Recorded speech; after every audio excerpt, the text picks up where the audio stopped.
Bismillahirrahmanirrahim. Assalamualaikum warahmatullahi wabarakatuh. Teman-teman sekalian, alhamdulillah pada siang hari ini kita bisa ngobrol-ngobrol lagi. Dan saya akan sharing kepada teman-teman semua bagaimana cara sih seorang karyawan itu bisa membuat sebuah side hustle atau kerja sampingan yang itu bernilai puluhan juta. Simak baik-baik ya teman-teman sekalian dan jangan lupa untuk subscribe. Oke, saya akan sharing pengalaman saya teman-teman sekalian bagaimana saya awalnya memulai side hustle sementara saya masih bekerja sebagai seorang karyawan juga. Jadi sebagai prolog, saya adalah seorang perawat di salah satu rumah sakit di kota dingin di Jawa Tengah. Karena seorang perawat, maka kerjanya adalah kerja shift. Dimana kalau pagi itu jam 7 sampai jam 2, kemudian kalau shift sore itu jam 2 sampai jam 8 malam. Kalau shift malam itu jam 8 malam sampai jam 7 pagi.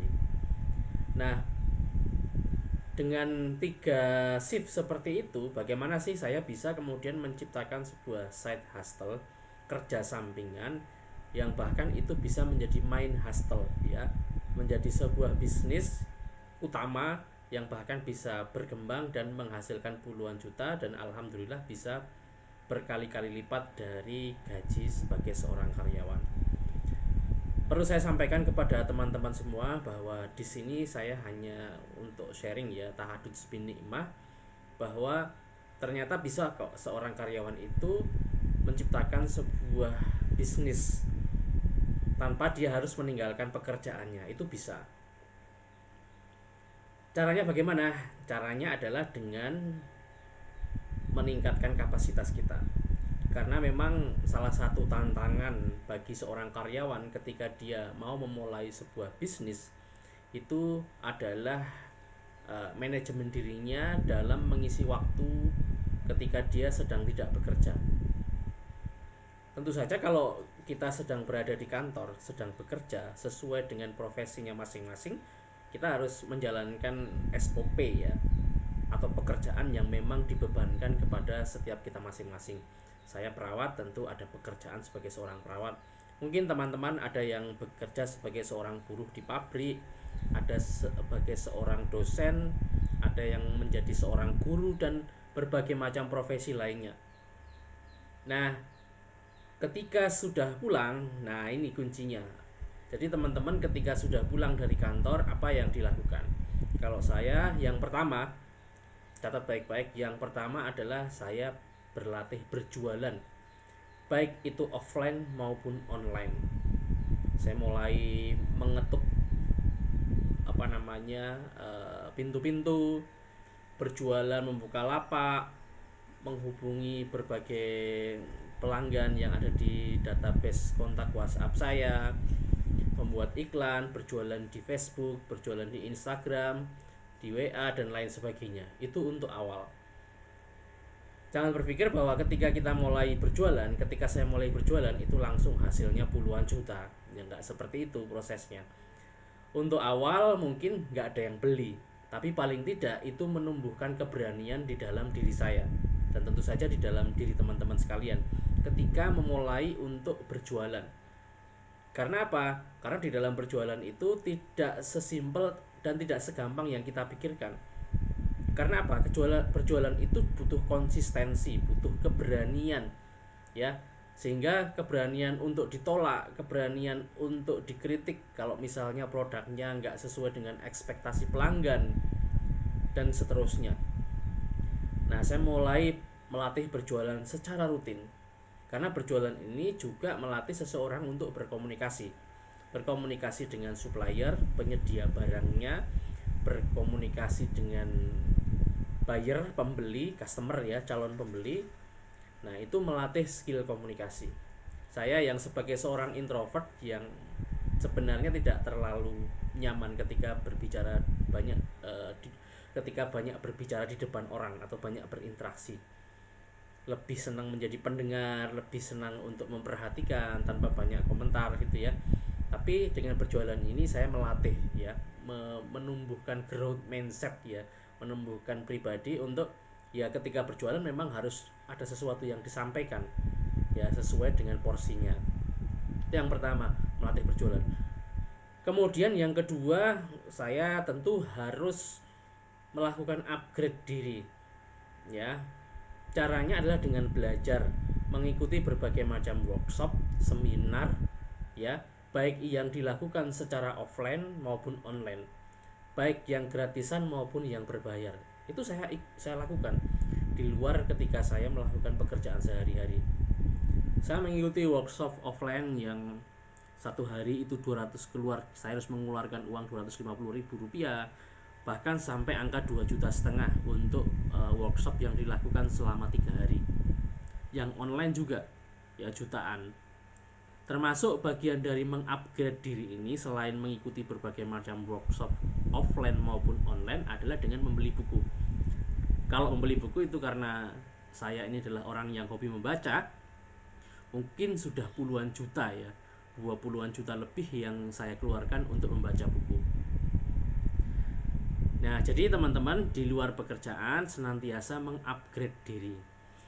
Nah, kalau untuk kasus saya teman-teman, alhamdulillah Allah kasih saya jalan untuk bisa menghasilkan income puluhan juta dari membangun bisnis online.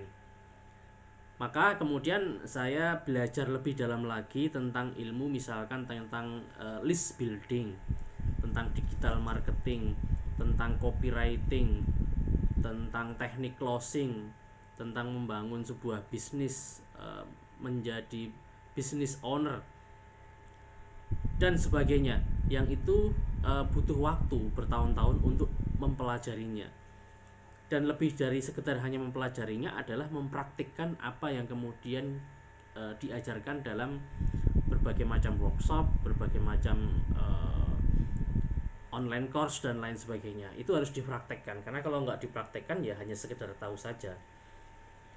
Dengan praktek ini kemudian saya mendapatkan experience atau pengalaman yang alhamdulillah marketnya itu, pasarnya atau orang yang menjadi customer saya awalnya hanya puluhan orang, kemudian menjadi ratusan orang, bahkan alhamdulillah menjadi ribuan orang. Ya, jadi dalam saat ini saya dalam 1 bulan itu bisa melakukan transaksi lebih dari 500 transaksi jual beli di dalam bisnis online yang saya lakukan. Nah, untuk sampai tahap saat ini tentu ada tahap yang dahulu itu ya. Dari mulai yang jualan ya nggak ada profitnya, sampai alhamdulillah ada profit puluhan ribu, ratusan ribu, jutaan ribu, puluhan juta, bahkan ratusan juta juga pernah. Nah, proses ini apa? Agar saya itu nggak kaget ya. Karena kalau orang yang tidak terbiasa memegang uang ratusan juta, taruhlah misalnya sudah biasa memegang uang jutaan, kemudian secara tiba-tiba dapat uang ratusan juta, itu bisa kaget, kemudian jiwa konsumerismenya juga tinggi, akhirnya dapat uang kaget, kemudian spending, pengeluaran yang sebenarnya tidak produktif. Nah, dengan proses yang berjalan dari 1 tahun pertama, 2 tahun pertama, 3 tahun pertama, saya merasakan bagaimana mengelola uang ratusan ribu dari bisnis, kemudian meningkat jutaan, puluhan, sampai alhamdulillah puluhan juta. Itu agar apa? Secara psikologis saya siap gitu, sehingga uang puluhan juta itu tidak tiba-tiba kemudian pikiran menjadi kalut secara psikologis, wah kemudian menjadi konsumtif, beli ini beli itu dan lain sebagainya. Tidak, tapi karena apa? Karena saya sudah terlatih dari memegang uang ratusan ribu, jutaan, puluhan ya, dan sampai ratusan. Itu menjadi sebuah habits yang dilatih selama bertahun-tahun. Nah, itu teman-teman sekalian. Jadi ketika kita mau membangun side hustle, bisnis online, maka yang harus kita lakukan adalah manajemen diri ketika kita tidak berada atau di luar kantor. Kalau saya, yang pertama adalah dengan melatih skill jualan baik offline maupun online. Yang kedua, selalu mengupgrade diri saya sendiri dengan mengikuti berbagai macam workshop ya, online maupun offline ya, termasuk yang berbayar. Kemudian yang ketiga, karena saya alhamdulillah dikasih jalan oleh Allah untuk bisa make money dari jualan online, maka saya tekuni dalam hal bisnis online. Sampai biidznillah alhamdulillah saya dikasih kesempatan untuk bisa membuat sebuah perusahaan digital marketing agency dan menggaji beberapa karyawan. Ya, alhamdulillah. Nah, perlu teman-teman ketahui ini bukan sesuatu yang instan ya, seperti masak mie instan itu. Masak mie instan aja ada proses kan, harus membuka wadah, harus membuka saset bumbu, harus merebusnya di dalam air, butuh waktu tetap. Nah, apalagi bisnis kurang lebih saya harus mengalokasikan waktu saya 4 sampai 5 tahun. Ini kalau mungkin kalau kita sekolah di perkuliahan mungkin sudah sarjana ya.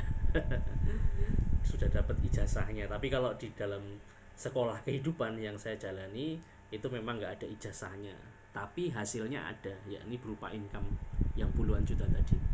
Oke, itu saja yang bisa saya share kepada teman-teman sekalian pada kesempatan siang hari ini ketika video ini dibuat. Jangan lupa teman-teman untuk di subscribe. Terima kasih. Assalamualaikum warahmatullahi wabarakatuh.